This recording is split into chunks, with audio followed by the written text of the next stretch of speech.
Martin here from the Red Hot Copy Peppers. Check us out on the 21st of October at Lost Lane, where we're going to be recreating the entire Slane 2003 setlist from start to finish. A show not to be missed by any Red Hot Chili Peppers fans. We'll see you on the 21st of October. Tickets on eventbrite.ie right now.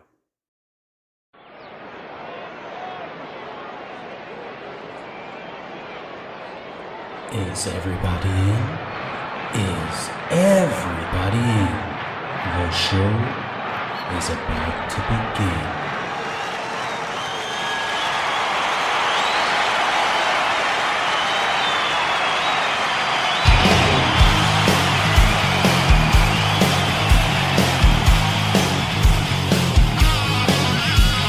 Welcome to the podcast, concerts that made us, interviews and stories, tales from the bus. We love taking you back to when it all went down, the greatest live shows and that cheering crowd sound. It's concerts that made us, concertsthatmadeus.com.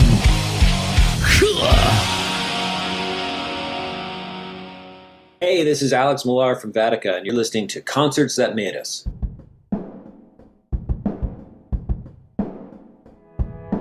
I can play my part. I can play the fool. I tear me apart. It's all I know to do. That's enough, don't stop leaving me in knots, but it keeps me hanging on. Is it enough that I'm still breathing? Is it enough that I'm alive? Is it enough that I'm still holding on tonight? Is it enough?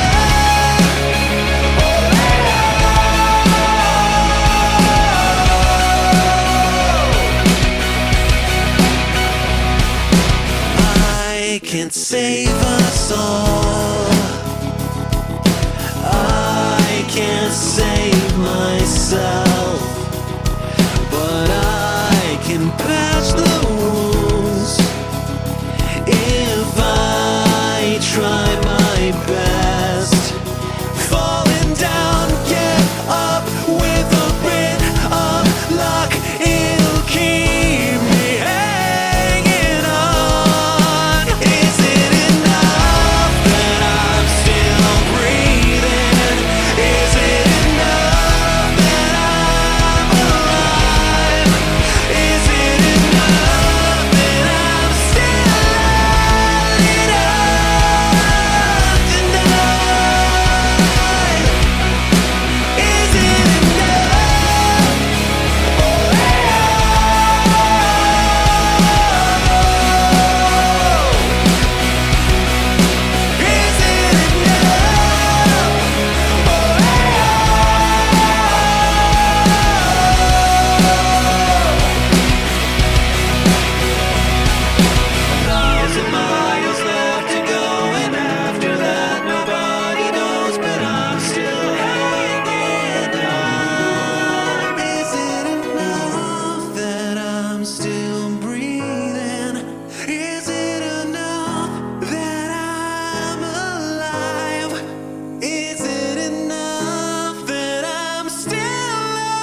Alex, it is absolutely fantastic to have you back on the show. How are you? I'm well. Thank you again for having me back. I'm delighted. I'm delighted. So, how has life been since we last spoke? I think it's just over a year and a half. Yeah, I mean, good and bad. We're all here. Well, all in the world, we're living in a dystopia, but it's especially prescient here in Los Angeles. Have you played the game Cyberpunk 2077? I haven't, but I've seen lots of clips of it. All right. That's basically what it's like here, except without the cool cyber augmented tech.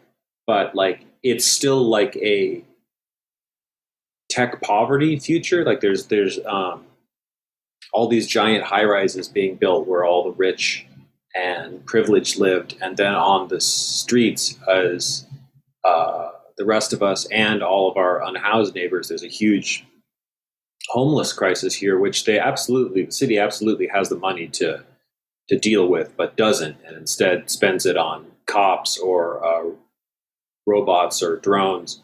But the thing, like, everybody still has a phone, so instead of somebody having a cup for change, it's now like they'll have their Venmo or their Cash App written, and you like digitally give them money. But it's, since we haven't addressed the problems that exist societally, it's the same shit, just in a like different sci-fi package. So it's bizarre. But yeah, I don't know how the capitalist hellscape is doing over where you are. Yeah, it's kind of picture that only about 15 years behind. Behind. Okay. Yeah. So basically, exactly that without the technology. We haven't quite caught up with the technology. I don't know if that makes it better or worse. I don't know. Kind of better, I suppose. Do the like security cameras and traffic cameras monitor everything you do yet? Or? Oh yeah, we have those, but the homeless people don't have Venmo, or they probably still have phones, but they don't have the Cash Apps. It's still pretty analog. Yeah. I've noticed what a lot of restaurants here, even like coffee shops, have started doing is they'll have a sign on the window that says cashless. So everything's like Apple Pay or PayPal or some digital currency, but that's another way of being exclusionary, because one of the challenges you face if you're homeless is often you can't get a bank account. So unless they have like a direct Cash App transfer QR code, they can't go in there. So it's really another way to prevent a whole subset of human beings from getting access to basic services. We actually have a couple of shops around the country now that are trying to push for cashless, but there's lots of people fighting back. Like, there's on Facebook, you'll see that people are starting to try organize protests and everything against it. The government were for it, and now they're kind of backpedaling a bit about it. But what's interesting is our largest music venue, the Tree Arena in Dublin, has gone totally cashless. And there's a couple of sports venues gone cashless as well. Yeah. Here, just about everything is down to the parking meters. So it makes the odds that somebody walking by will have money to give, even if you want to, very low. So it means you have to, in a weird way, it means you have to stop and have an interaction with the person, because you have to ask them, what's your Cash App, if they don't have it written down, or I'm using them interchangeably, Venmo, Zelle, whatever. But and how many people are afraid of talking to homeless folks, or like view them as some sort of like subhuman category. Since I spoke to you last, I was able to quit my horrendous teaching job at this college that was, still is located in the middle of like downtown Hollywood, basically the major intersection of Sunset Boulevard and I forget the cross street at this moment. It's like, but it's like right there next to the Netflix building and all the studios and stuff. And while I was teaching there, a large percentage of the student body was homeless, and while they were going to school, because the way that this institution worked is that they target primarily, like 90% of their outreach goes to people who are veterans who are on the GI Bill. But the problem is that the requirements of the GI Bill when you're going to school is if you fail a class, they kick you off. So let's say you moved here from Mississippi and you fail one class, right? Yeah. Then they kick you off, and then suddenly you lose access to housing, you lose access to the school, you lose access. So there's a large percentage of people I taught were like living in their car, or class is over and now they walk outside and that's where they're going to be until tomorrow. So once I discovered and the school didn't care is my point. I tried to rally they have the money, another institution that has the money to like try and help, but I tried to rally that, but I was just one person.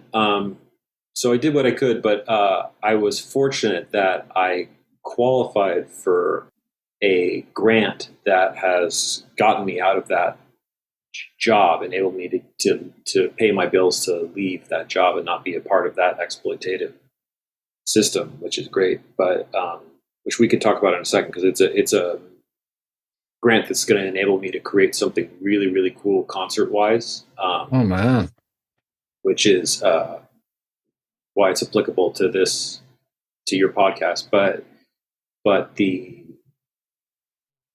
heartlessness of the city sort of has affected, I'd say, a good part of my mental condition, because everywhere it would be work, it would be driving to work, from work, walking around, going anywhere, doing anything. Like everywhere you go are unhoused folks, and instead of creating there's many plans that have been put forward that could help, and instead of acting on those, it's like, well, how about we just give the police like $30 billion and then criminalize homelessness instead? So it's I didn't want to be a part of that system in any way.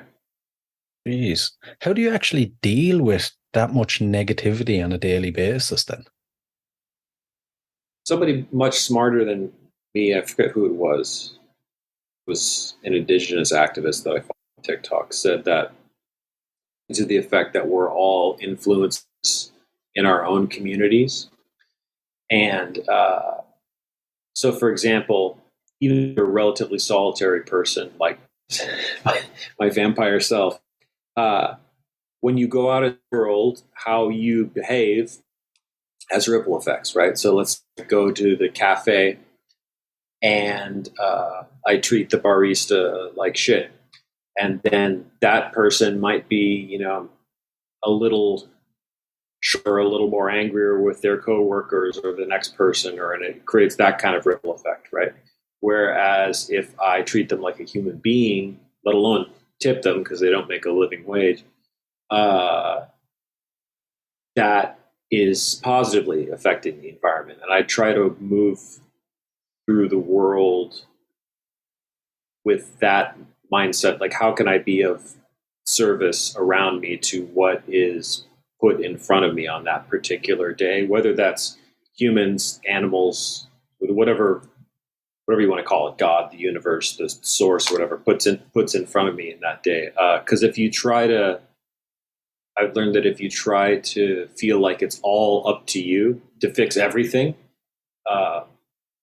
not only is that overwhelming and impossible, but it's another byproduct of our white supremacist systems, the idea that you, the individual, are responsible as opposed to collective community action. So it definitely affects my mental state. I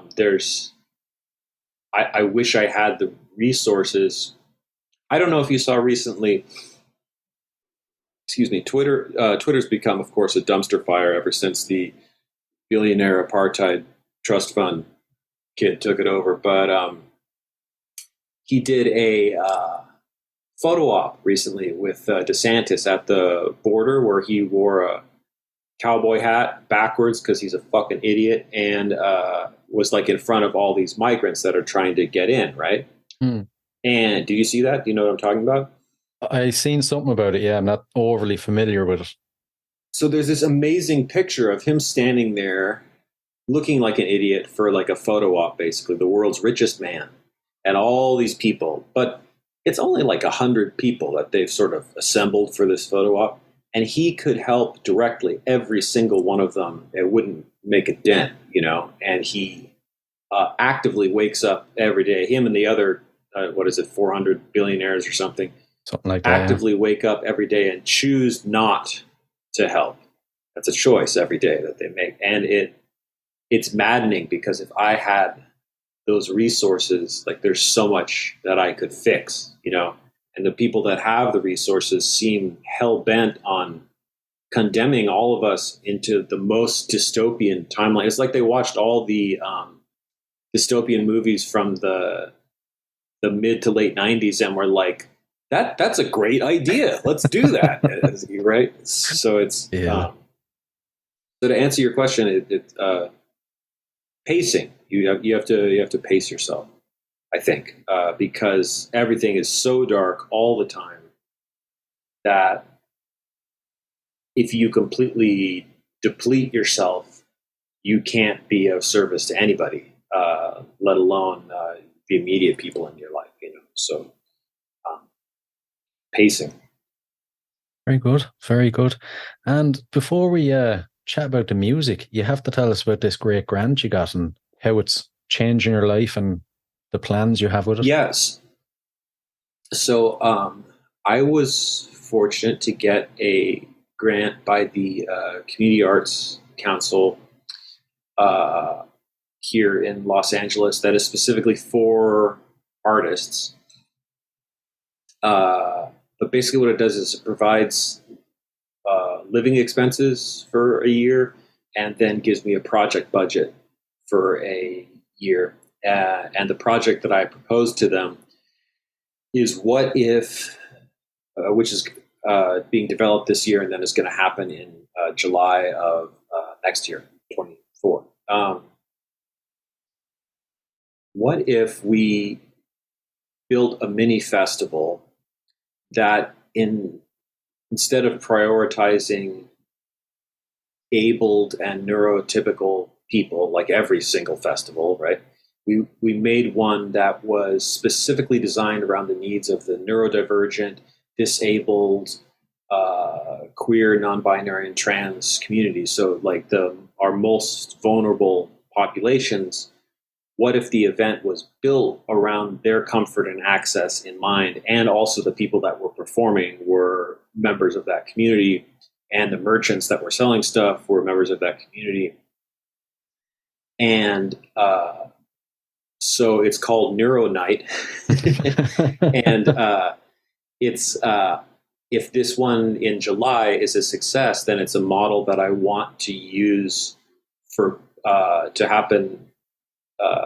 To take it on the road, basically, because it'll be a proven sustainable model, and then also use it as a means for me as the artist, Vattica, to perform and also not perform. So like maybe a Neuro Nite is happening in Dublin and it's not appropriate for me to perform because it's going to be all traditional Irish music or something, right?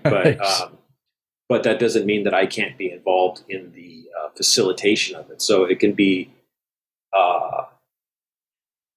a like offshoot of like part of the constellation of things that I do, but also actively making the world better by having a concert where like if you're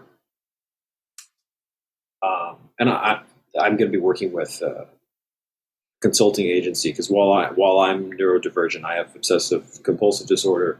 I don't know what it's like to have autism. So like, what if I was prioritizing a show around someone who had autism? What would be nice, you know, or someone who has a really huge sound sensitivity, but they still want to go to a concert. So is it simple as having special earphones, or someone who's in a wheelchair, or someone who uses crutches? Or that doesn't mean that they're neurodivergent. I'm saying I'm doing the intersecting identities of neurodivergent and disabled and queer and trans. And so is there, if someone's a huge germaphobe, maybe there's a designated space where it's like there's no touching in this area, you know? Like I don't know what all the things are going to be specifically. There's a partner organization that I'm going to work with, but to walk into that kind of space and still be able to experience quality entertainment, live music, and good, you know, good artists. I don't think there's anyone that's doing that, creating that, any promoter that's doing that. So it's kind of revolutionary. So I'm really excited for it, and we're in the planning stages of it right now. So as far as like website and marketing materials and stuff, that's going to be happening next year. Although the domain name is Neuro Nite, NITE.org, but there's nothing there right now. I just own the domain. So, but everyone involved in it, from the designer that's going to work on the website, to the person making the logo, to the person making the merchandise, to the artists that are being booked, to the people that are hired to staff the event, like everyone, it's prioritizing neurodivergent, disabled, queer, trans, and Black, Indigenous people of color. And everybody's being paid, because I have the money from the grant to actually like pay everybody for their time, whether it's a month of website development or 8 hours of work at the show. Like everybody's getting like actually what their time is worth, as opposed to like, oh no, it's an internship for exposure, which is real common here in LA. Yeah. That's crazy though. It's such a good idea, but what strikes me is, why hasn't anyone done it yet? You know, it seems like something that it's not exactly hard to come up with, but it seems like such an obvious thing that should already be happening, you know? Yeah. Well, my partner definitely helped me come up with it, and she recently became disabled herself, but has long been active in the disabled community and has lots of disabled friends and stuff. So when I was coming up with like, I want to apply, first of all, she brought me the grant, because I know like fuck all about grants. Like it's the first grant I've ever applied for. And so she's like, we're a team. Like we help each other, not just in our relationship, but in our like working relationship. Our strengths complement each other's weaknesses, so we're really strong together. So she was like, here's how you apply for a grant, sweetie, and then and helped me come up with the idea, and I think even the name. So I owe, it's not like me, the genius. I'm just the one promoting it and talking about it, and I'm facilitating it. I'm doing the work to facilitate it. But to answer your question, the reason people I don't think anyone's done it, or at least not done it on a large scale, is because these are the forgotten people, right? If you're disabled, you're broken, so we don't market to you. If you're neurodivergent, you're crazy. If you're queer, you're directly under attack in a lot of states. Even in California, you're lucky if the place has gender neutral bathrooms, as opposed to like, there are men and there are women, that's about it, damn it. California is considered like this liberal place, but it's really like a specific part of LA and then a specific part of the Bay Area, and then that's it. And everywhere else is like moderate to like right-wing conservative, and that's the liberal part. So when you go to California, like it really depends where you are, if it's a safe place for you. And then, you know, what does liberal mean in the United States? Because we don't actually have a left party. We have the Democrats, which are sort of center, and then we have the Republicans, which at this point are literal Nazis. So it's like there is no, like, no one's advocating for universal basic income and free medical care and education for all and basic housing for all those kind of like, no, there's nobody running on that platform. It's like, what if we make small incremental changes? Maybe that's the good platform. And then that's the best we have. And then the other one is like, what if we put everyone in a cage? So it's rough times, but yeah, people that aren't basically white het cis dudes, and to some extent white het cis women, although like right away if you're a woman you still get discriminated against. Like everybody else is has some form of marginalization, and society was never set up with them in mind. So even though it's like a no-brainer, right? Like somebody has to actually just do it, as opposed to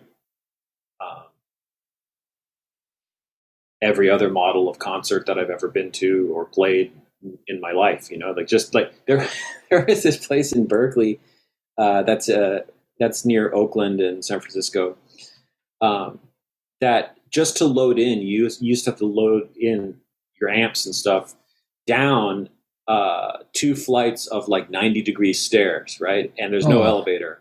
So you can't be any kind of like disabled musician. Yeah. And then what if you're in a wheelchair and you want to see the show? Like, what do they like hoist you down the stairs? Like, how does it work? Right? Like there's so many places aren't designed with thinking about everybody. Yeah. And one of the things that the disabled community has taught me is that it's not that there's something wrong with their body. Like if you're in a wheelchair and your legs don't work, human beings come in a variety of different shapes and sizes, methodologies. People have arms, some people don't, but society is built around one body. So what if we just build society to be rebuilt it as accessible as everyone? It can be as simple as, are there stairs to get into this place? Okay, make sure there's a ramp for wheelchair users too.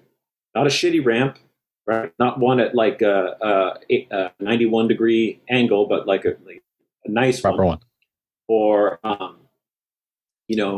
door handles that are not just set at one height, right? Because like one of the things like if you're a short person, like there's like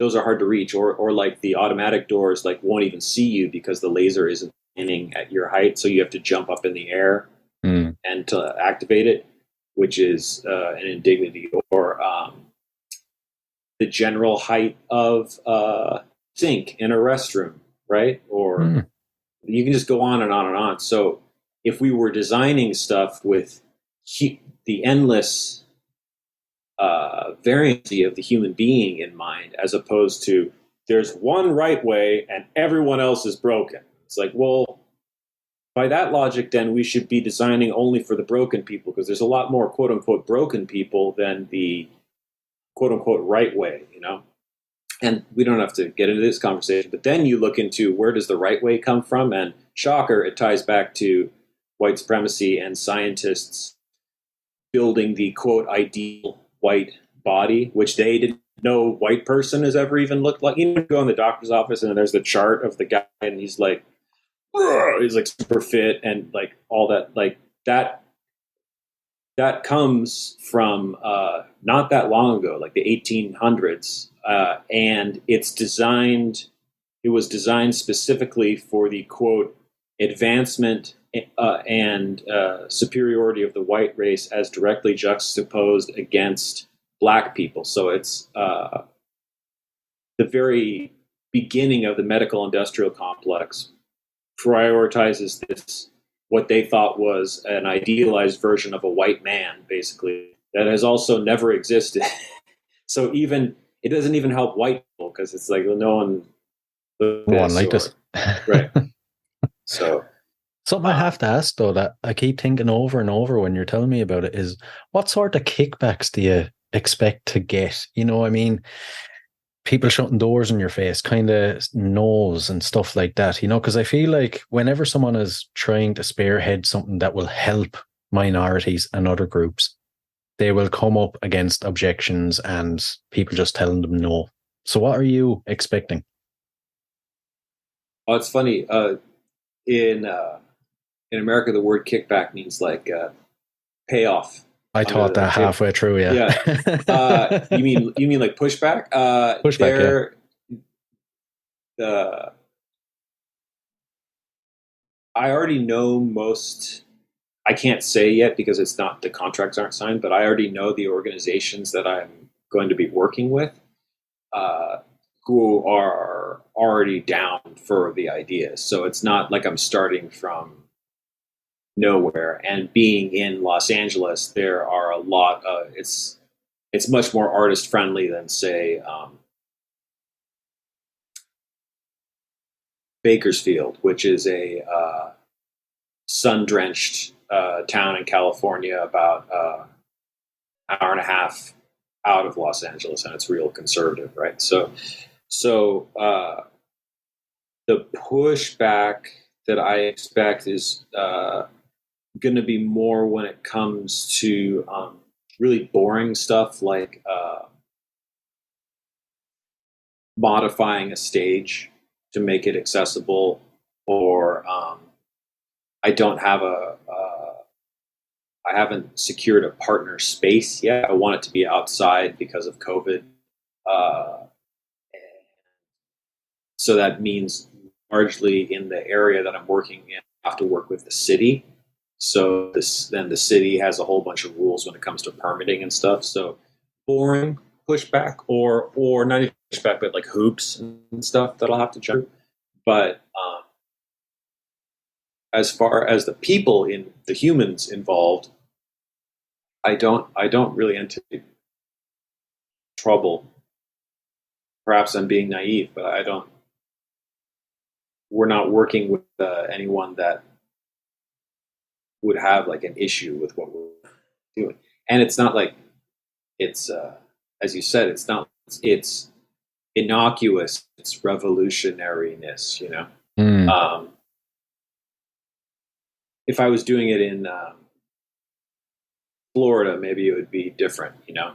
Yeah. Have you seen the footage of the literal Nazi, like the in Nazi garbs, like styling on the bridges and stuff out there? No. Oh yeah, and the governor DeSantis won't denounce that because he knows that large part of his base. So there are like openly Nazis in Nazi garb, whether they're doing Sieg Heiling on the bridges, or they're like crashing drag queen like story hour stuff, or drag performances, and coming in and armed and stuff. And so the U.S. is careening headlong into fascism, which makes it for a fun time. Yeah. Fun time. You should. Well, I was going to say you should just like pack up and come to Europe, but it's probably not any better over here. It depends. Ireland's better than the U.S. The Netherlands are better. Germany, they just elected a far right person, so we'll see how that goes. Italy just elected a fascist, literal fascist, so that's not great. So it depends where you go. There are options, though, as opposed to most of the United States, because we have this illusion of a two-party system. It's like, do you like fascism light with the Democrats, or do you like full-on fascism? And it's like a two-headed beast. You know, it's the same system. They serve their corporate masters. Yeah. So there's the more and more though, as time goes on and more stuff that happens, it reminds me of this thing. Did you ever hear of the 7 Ages of Man? I've heard that phrase, but I'm totally blanking right now on what that means. Yeah, so it's kind of like, it looks at the Roman Empire and everything, and it's like the first few steps are like everyone is happy, everyone has enough. You get to the top, and then it's like a landslide straight down. And it feels to me like we're in the last part that civilization is just headed one way. Yeah, I read a fact to that effect that the average empire lasts about 250 years, and the United States is 247 years old.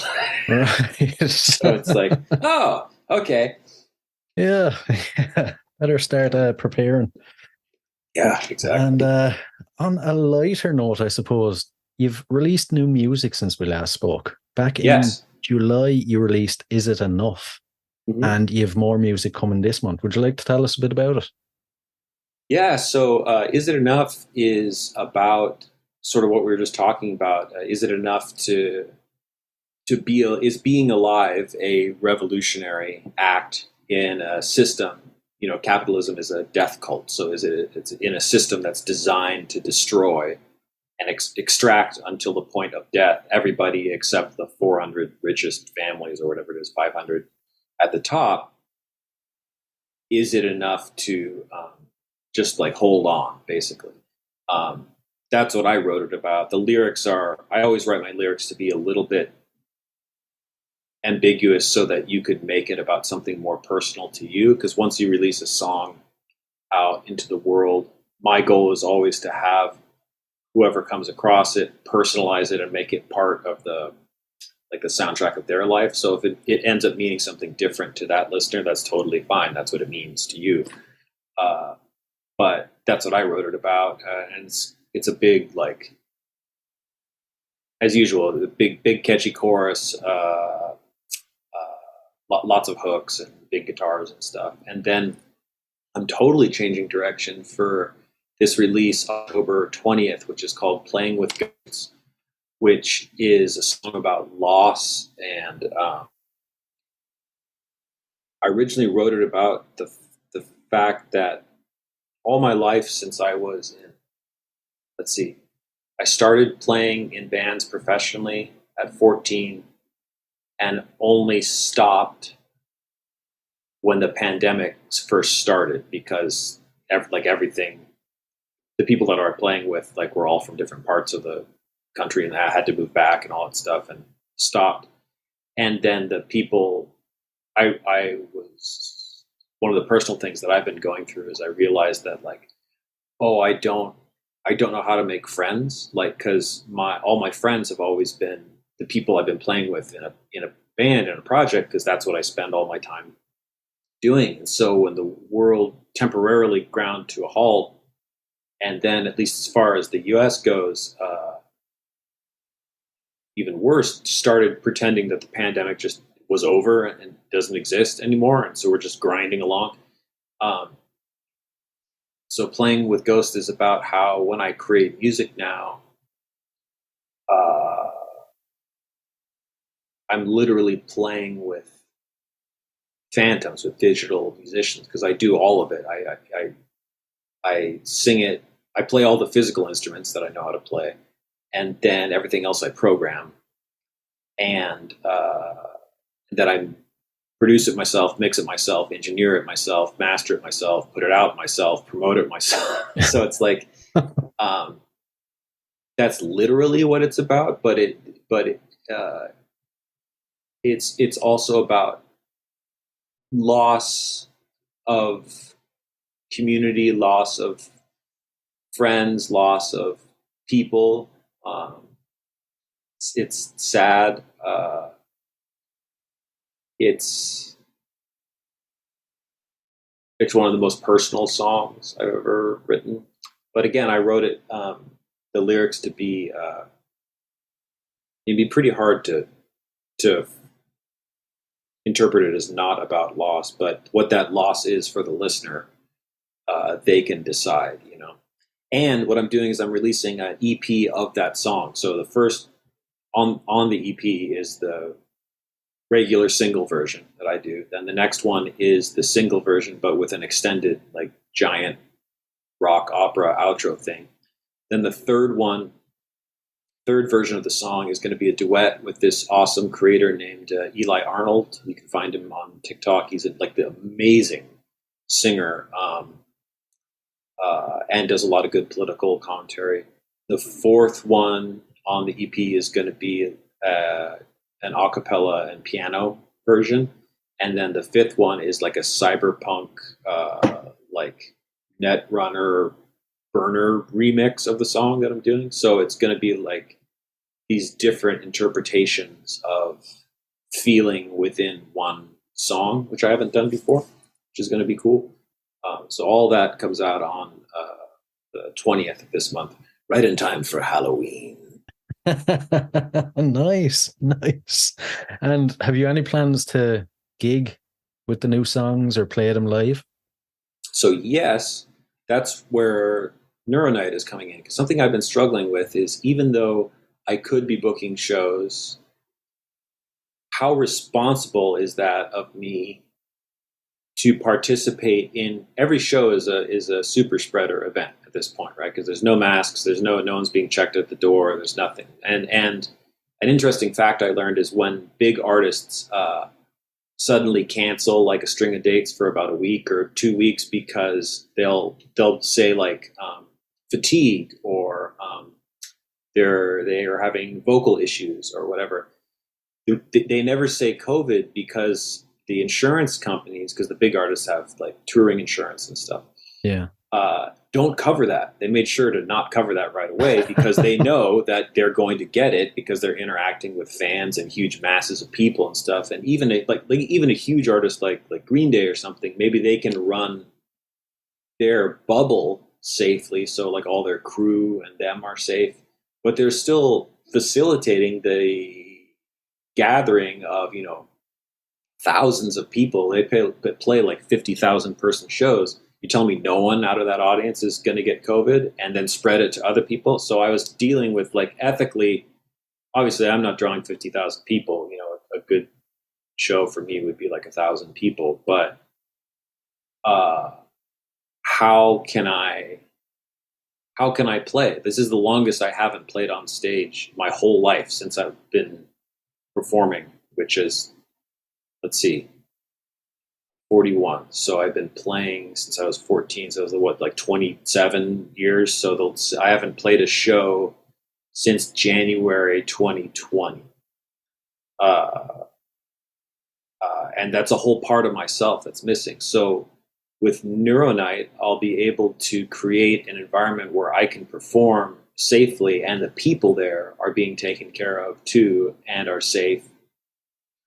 And so that's my plan to start playing live again, is to do multiple ones of this after I prove that the first model is successful, not just with attendance and artists, but with all the boring stuff, the numbers on the back end that you need to get, continued grants and sponsorships and stuff. So yes, I will be playing, but only when it's safe for everybody, because I feel like that's the only way I could live with myself, If every other artist in the world was as conscious as you are about the health and the public and everything at their gigs, it'd be amazing, Although I feel like our artists would be, but it's the people behind the artists probably that wouldn't allow them to be.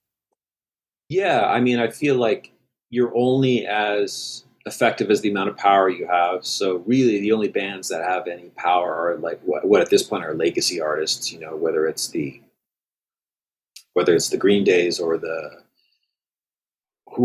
all these bands that I thought would never be playing anymore. Probably Metallica, Limp Bizkit, Korn, Foo Fighters. Yeah, they could say we're not going to play unless these things are done. But I don't know them. I can't speak for them. I don't know if that occurred to them and they couldn't do it, or because Ticketmaster's not interested in that.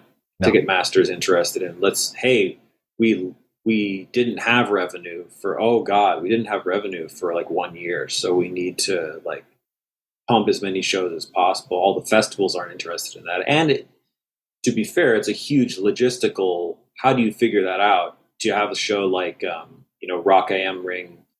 How do you have a 50,000 person show and make that safe? I don't think there's any way to make it 100% safe in that scenario, but you could have mask requirements. You could have mandatory testing. You have to present your test strip at the door. these things are possible because the rich do them. Like, for example, at the Academy Awards, to get in, you, as a celebrity, even, Brad Pitt or whatever, you have to show a negative COVID test, and you get if you refuse to, at the door, like you have to do it at the door. And if you refuse to do it, you're not let in. And if you do it and you fail it, you're not let in. If you do it and you pass, you get a wristband, and then you can go into the event. So that's why they're all so comfortable not having masks on, is because everyone that's in there has been cleared. It's the same thing that the Center for Disease Control did at the recent Public Health Summit a couple months ago. Like, they have like top tier everything, like the HVAC filters, like everything. So if the rich, health and access shouldn't just be for the rich and privileged. It should be for everybody, but it costs money to do it. Now, I think that that's a worthwhile cost because there's no set of people that are less important than other people. But of course, that's not how our society is built.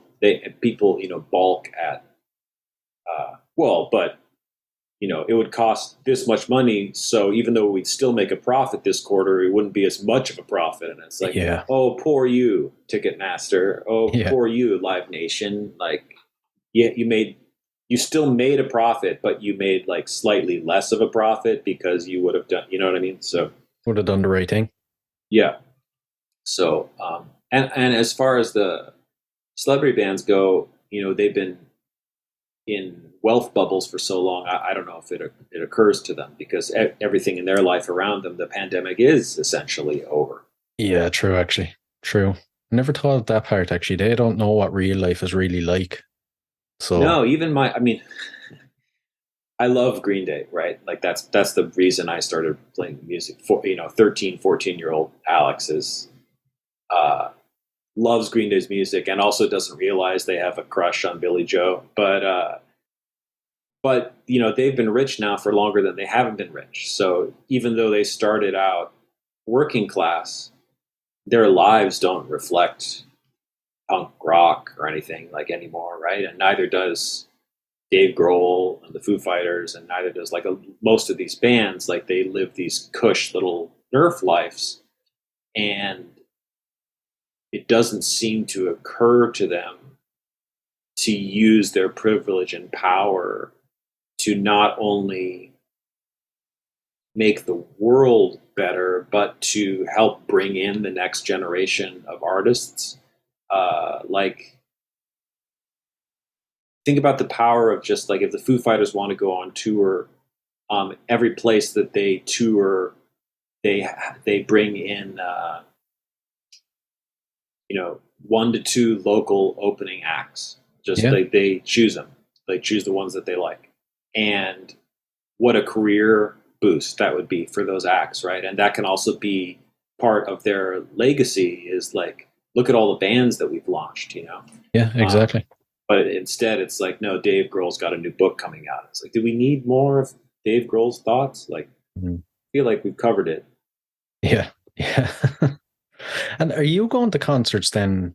If you feel like that, have you attended any? No. I've been to a couple, performances and shows of like friends and stuff. And I have a special. Actually, I'm not endorsed by them, but there's a company called Soft Seal Masks. And what it is a silicone seal around a regular N95. So what it does is creates an airtight pocket of air on your face. And they're really comfortable. Like, I was teaching in them. I had to find a solution because a regular mask cuts into your face if you're trying to actually use it correctly. So Soft Seal masks, each one they're disposable and lasts for about 40 hours of use, like high traffic use. So if you're looking for good ones, they ship worldwide. Just go to their website. But so that's how I would go to shows or to concerts. But I've seen little stuff because it's overwhelming because no one else is taking those precautions. here anyway. So I feel like I have to constantly be on alert all the time, and that's before you get into access. My partner has had a change in their mobility, and so many places just can't. Either you can't get in, or you can get in, but it's like prepare to be constantly bumped and kicked like the entire night, like so. So no, I haven't been to like any. The biggest thing I saw recently was the Goes Wrong show. Do you know what that is? No, what's that? It's not musical at all. So it's the gag is you can find it's a show. You can find the first 2 seasons on Amazon, but the gag is they're a theater company that is trying to put on a play, whatever that is. It'll be a scary play or Peter Pan or whatever it is. But from the beginning, things start to go wrong and it escalates, but they try to keep the play going. So it's pretend. That's the actual play. It's like stunt work and pretty amazing like line remembrance. I don't know what that'd be called. I think I might have seen clips on TikTok where a scene where they're coming through the door and the door falls and they have to ignore that the door fell or something. Exactly, yeah. And so they're touring and they came to LA, like the cast came to LA and put on a show. So we went and saw that because me and my partner loved that show. But in terms of music, like the idea, full disclosure, I've never liked being an audience member, but the idea of being surrounded by like a bunch of bros drinking Monster Energy, not wearing any masks and screaming, and everybody's screaming when the band's on. So the amount of air that's in the place, like it starts to freak me out too much, because we've just the powers that be have just decided that this is the new normal. We have it's fall, so you've got your regular COVID strain, then you have RSV, and then you have whatever flu is going around, and possibly whatever other thing. So just get like all the shots at once, which we promise they won't interact with each other in any way. You'll be fine. And you just do that forever, but just keep going out, just keep spending, just keep consuming, please. Capitalism, just keep going. And if you die, you die. I don't know if you know, but we stopped all tracking here. Like the CDC just like stopped. So in that way, there are no more cases.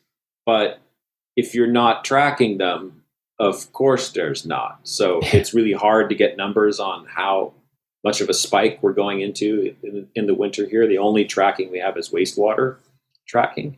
Right. And that also is only in some counties. And so it's sort of it's just another layer of dystopia, as we were talking about before when we started the podcast, is that the government and the regulatory powers and stuff, and even the institutions like CDC that are supposed to keep us safe, are all bought and paid for. So it's like whatever they have to say and do to keep the gears running of the machine, basically, is their priority. And it's up to us to form communities to take care of each other. So it's a dark time, but there's like hopeful spots, because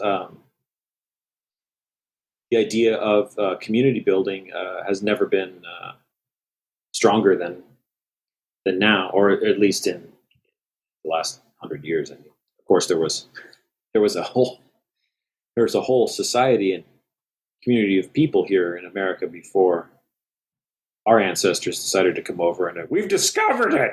Like, okay, there's people here. Yeah, they just ignore that fact. They were the first people. Yeah, obviously. Yeah. And something I'm dying to ask you now is, how is TikTok going? The last time we spoke, you were doing self-made is a toxic myth.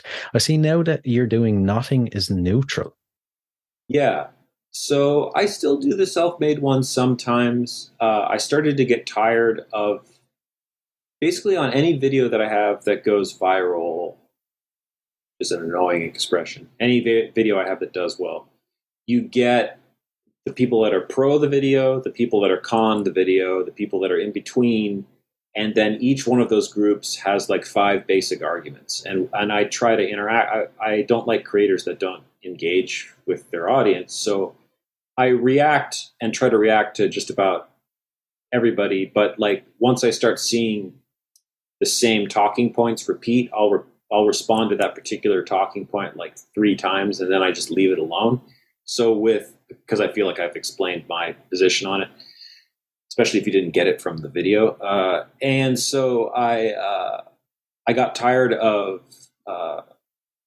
people just wanting to know who's rich and who's not. Basically, is I felt like what people were starting to take away from that series, as opposed to the fact that nobody is self-made. People would ask me like, okay, well, what about this artist? And I was like, no. Okay, well, what about this artist that started from poverty? No. Like, no. The concept of self-made is American propaganda started by, did a video on who it was started by. I tried to make a video to show them. I forget his name. He's the guy that rebranded Benjamin Franklin as a self-made man. Whereas, hey, if you are a human trafficker and they're doing all the work on your giant estate, you are not self-made, are you? Fucking dipshit. But so I started switching to nothing is neutral because people, when I say people, I mean white folks, think so many things are neutral that aren't. And it also allowed me to sort of expand beyond just musicians. And that series has done well this year. So my TikTok's going well. It's just I'm sort of it goes well except for when I post music, because it doesn't. The way the TikTok algorithm works is it like once it thinks it's figured out what type of videos do well on your account, it rewards you for posting that and that only. So then you become sort of locked into one content model. So there's so many musicians that I know that have become sort of like amateur social commentators, because what are the things that drive engagement? Base emotions. So you got violence, which I'm not going to do. You got lust, which isn't, you don't want to see me with my shirt off, that no one cares. There's anger, right? Which I don't traffic in anger for anger's sake, but sometimes the things I post make people angry. But what are the things that are going to cause a person to take in interactions on the videos? So the basic way the algorithm works is if you have however many followers, when you post a video, it doesn't just go to all those followers. Every time it goes into the Explorer queue and it sends it to 10 people. And those people have to take every action that you can take on a video. So currently that is watch it the whole way through, like it, comment on it, share it, and download it. And then if you do that, it sends it to like 25 people, and do those people do all those actions? And then it sends it to 100 people, etc. So the thing that's going to drive something like that is the, oh my God, can you believe this factor? Whether that's, can you believe this idiot, or can you believe this amazing person, or can you believe this thing I just found? So every successful TikTok video actually follows the format of a magic trick, which is, hey, I've presented you this thing, but whoop, here's a switch, regardless of what the actual content is. And that's not great for music, because music is like, hey, come on this emotional journey with me that takes a certain amount of time, and depending on the type of song, might not hit you right away. It might build, right? And you have 1 to 3 seconds to catch the average person's attention unless you're known. So that's why you'll see even successful, like way more successful than me, artists who have, like bands who have less of a following than I do and are verified, and I'm not, because there's no like application process or anything. Because their social media manager is having them like just post music, and it's like, well, they're fans like that, but then it won't go viral because there's no like quote unquote wow factor. So it's a really frustrating thing. Like on the one hand, my videos have been like, my silly face has been seen by millions of people, but on the other hand, that does not translate at all to my Spotify numbers. Like the only thing that helps with Spotify is getting on playlists. So like, if you want to talk metrics, I have like over 200,000 followers on TikTok, but I have like 12,000 monthly listeners on Spotify. And just because I post a video, it doesn't mean 200,000 people see it. It means I have some videos where it's like 1,000 people saw it, and then the other video where 1,000,000 people saw it, and then like everything like in between. So it's frustrating, especially with like Nothing is Neutral or Self-Made is a Toxic Myth, because each of those videos takes a lot of research. I'm not just like making that up. So I have to do like, an average video takes 6 to 12 hours of research. And when you do that, like I did one recently on Joe Rogan, and it got like 100,000 views, which is nothing to sneeze at. But the one, I thought it would get a lot. And I'm making a very important point about him, which is that he directly enables white supremacists. So I figured this is a good hook because, one, people that don't know that, I'll help them understand. And two, his fan base will get mad at me. And so those people will like clash in the comments. Whereas the video I did on Post Malone got like 1.5 million or something. And I have no control over which one does well. Yeah. So it's frustrating because I have an audience, but at the same time I don't. It's because I can't directly reach them because the algorithm prevents it. And then that's the best option. That's TikTok. So if you go to Instagram, it's like nothing. You get Facebook's completely killed that platform for growth. And then if you go to YouTube, like unless you got in on YouTube in like 2012, I've posted the same content there to like their Shorts, which is their TikTok competitor. And I specifically tried a video that got 1 million views on TikTok, and on YouTube Shorts it got 4 views. So it's like 4. It's not the content that's the problem. It's that the platform's gating it. Yeah.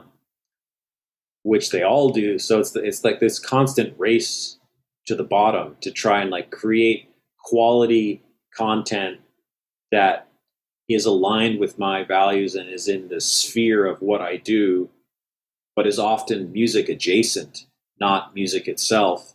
Because if you post a video saying like, hey, I've got a new album coming out, right away TikTok suppresses that video because they don't want people leaving the platform to go listen to a thing somewhere else.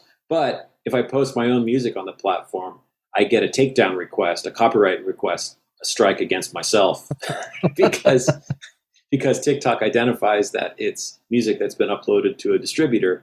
So it's like this. It's a weird catch-22 of fuckery. Yeah, it sounds it. And have you made peace with the fact that it's impossible to get music fans from socials? I made peace with it. Most days. Sometimes I get frustrated because, again, it's another system that's corrupted by capitalism. Like if you just made a platform where if people want stuff from you, they press follow, and that's all you have to do, and then they see your shit. Yeah. That would be revolutionary at this point, which is how it was in the early days of the internet when we were like kids, like it would be, I want to follow this band, so I've pressed follow, and now I see their updates. The idea that follow is just the entry point. Then you have to like and comment and add hearts and then share it and download it and sleep with it and put it inside of your mind and tattoo it on your body. And it's just like, oh my God, like, there's plenty of shit that I watch that I don't engage with because maybe I don't have something to add to the conversation. Or maybe just because I bookmark something also doesn't mean algorithms that I want for. I was searching for a sofa on Amazon because my beloved demon cats destroyed the sofa that we had. So I found a sofa and bought a sofa. And now I get nothing but sofa ads. And it's like, do you think I want more sofas? Like, how many fucking sofas do you think that I like? I got it. It's accomplished. Like, you did it. But it's like, bing, alert. We found a new sofa. And it's like, no, that's a one-time thing. So yeah, most days I'm at peace with it. It's enough for me to create and to try and find new revolutionary models, and as we talked about last time, it's important for me to be doing things on my own terms as opposed to the record label that I was signed with before. But that means that I take a huge hit on reach, who I'm able to reach. But in the contract that the opportunities that I had and the contract that I was under, I was reaching no one anyway because they were suppressing my shit. So that's been my particular journey. Most labels right now are interested in the younger the better, because the younger you are, the dumber you are. So they can sign you to exploitative stuff and manage your image and write all your songs for you and stuff. That's why you see people like, Youngblood or even Billie Eilish back when she started, like, no 13-year-old just writes amazing music and becomes famous. She had a family that was in the industry and then worked with like top songwriters and stuff and built an image around her. And that's like no shade on her. It's just the model that you and I grew up with, which is like, put in your dues, write good music, get in a van with your friends and play some shows. And then a record label might be interested in you. And then that record label just helps you do that on a larger scale. That hasn't been true for like 20 years. So yeah, that's for sure. That's like never going to come around again, unfortunately. Because that was the fun of it as well, touring around, jumping in a van. Yeah, well, it's funny because even bands that people hold up, like, so Motley Crue, I'm not particularly a fan of, but they got signed by selling out the Whiskey A Go-Go here in Hollywood over and over. Well, as someone who's played the Whiskey A Go-Go, it holds 280, maybe 300 people if you crush them in there. So today, they wouldn't be viable because 300 followers is nothing, right?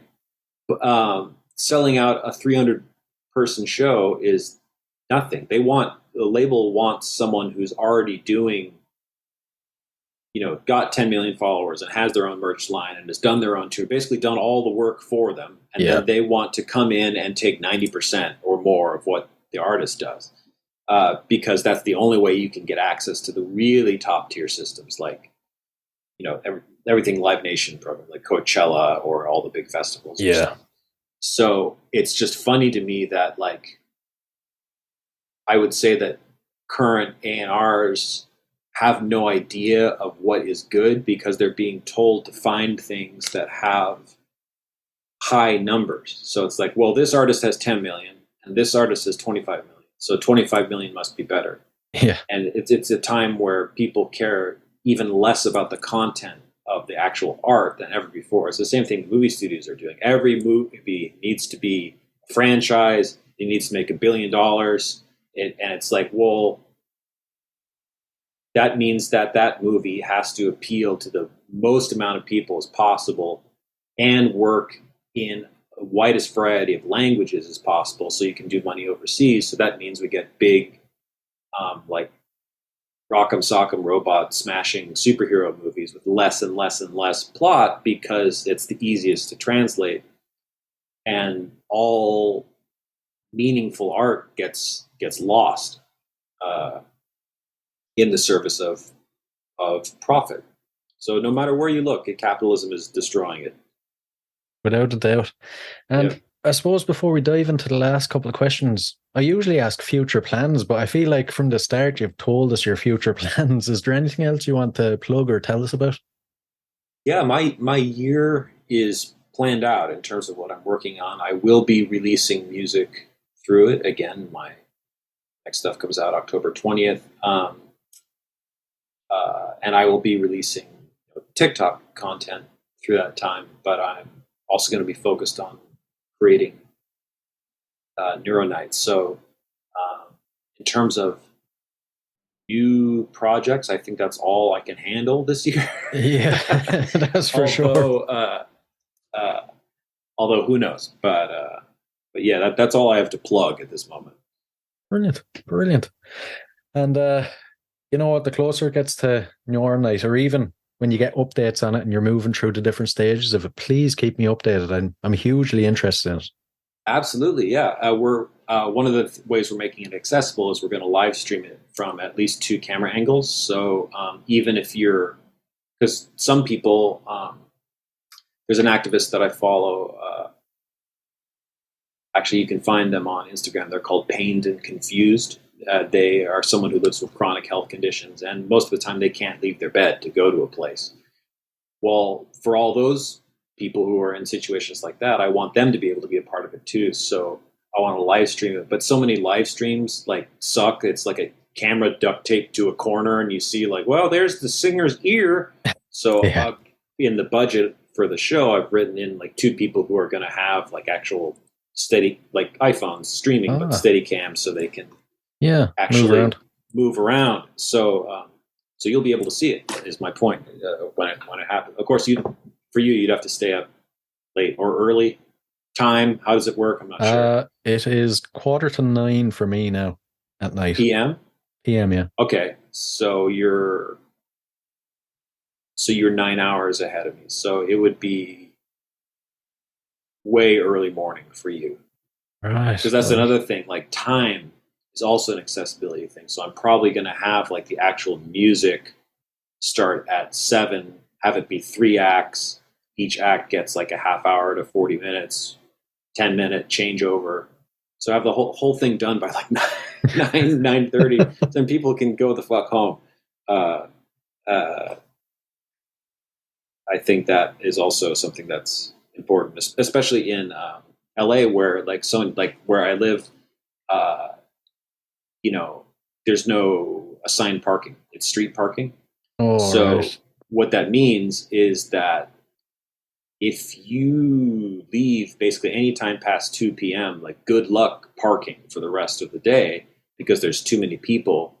So if you go to a show and it's not over till 1 a.m, like you better get ready to sleep in your car. Like there's nowhere to park. So it's another thing. Oh, man. And I suppose as well, it goes without saying then with street parking, if you're leaving a show at like 1, 2 in the morning, safety is a concern as well. Oh, for sure. Yeah. Especially. Yeah, absolutely. So You know what? It's definitely something to look forward to. I'm genuinely intrigued about now. I can't wait to see even just the stages of how you're going to get there and when it's finally on. It's very exciting. awesome. And Yeah, me too. we'll dive into the last couple of questions now. I know I asked you these the last time, but I'm intrigued to see if your answers have changed.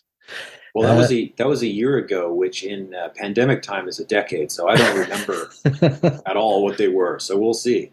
You know what? I probably should have checked that episode to see what your answers were so I could tell you. If you could see any performer from history in concert for one night only, who would it be? Any performer. Oh, and it's always one. People ask this question. It's always any performer. I think I have a different answer every time. This time I'm going to choose Prince. I never got to see Prince while he was alive. I think he's a transcendent musician responsible for not just his career, but so many other people's career, and his altruism, which we only learned about after his death because he never did any of it like in his name or anything. Just an incredibly inspiring person. So I would have loved to have been in a room with that energy once. That would have been amazing. It would have. And nice segue to the next question. If you had to spend 24 hours locked in a room with any musician from history, who would it be? Any musician from history locked in a room. There's a lot of things to consider with that because, like, do we establish a bathroom corner? Is there food? Are we trapped? Is it like a Saw situation where we're trying to get out? I'm just going to go with somebody else who I really would have liked to have met, which is Sister Rosetta Thorpe, who is the person that invented the queer black woman who invented electric guitar distortion by literally just like, hey, what if we just turned it up real loud? And no one had thought of that before. And she's like, if you look her up, she's like, she shreds on the guitar. And this is got to be over like 100 years ago or something. So it was like the idea of being like all of those identities, queer and black and larger person, and like just like talk about marginalized. And she's responsible for like the rock and roll sound. So I'd love to, I mean, just be in her presence. But like I have many questions for her. Yeah. So I choose her. Good choice. Good choice. And the final one. So, what song would appear on the soundtrack to your life? What one song would appear? One? You know, these questions are impossible, right? Like one. Keep the hard ones for last. Yeah. Today I'm going to recommend, I'm blanking on the artist, but the song's called All My Favorite Colors. Have you heard that song? No. If you look it up, it's a song about waking up and sort of settling into your place in the universe for the day, and sort of vibing with the earth. It's a very pretty, poignant sort of almost melancholy, like happily melancholy song at some time. It's called All My Favorite Colors, and I can't remember who sings it, but that one will be on there. I love it. Brilliant. It starts off woke up with the morning sun, something like that. So that's all you know if you found the right, when you Spotify it. If you found Okay. I'll have to take a listen to it. So listen, yeah. Alex, it's always a pleasure, and I'm already looking forward to the next time. Absolutely. Thank you so much for having me. And yeah, me too. Looking forward to speaking with you again.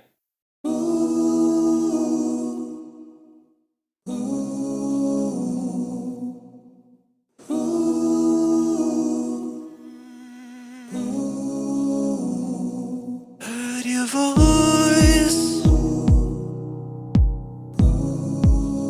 then you were gone. Were you there? Was I alone all along? Everywhere I go, I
Hey guys, I really hope you enjoyed this episode. If you did, please rate and review us on iTunes and Spotify.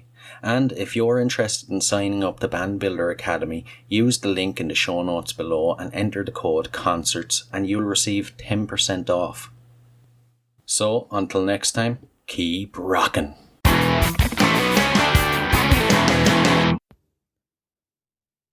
Hey, what are you guys still doing here? The show's over. It's over. You can go home. Go on. We'll see you next time. We'll be here. Bye.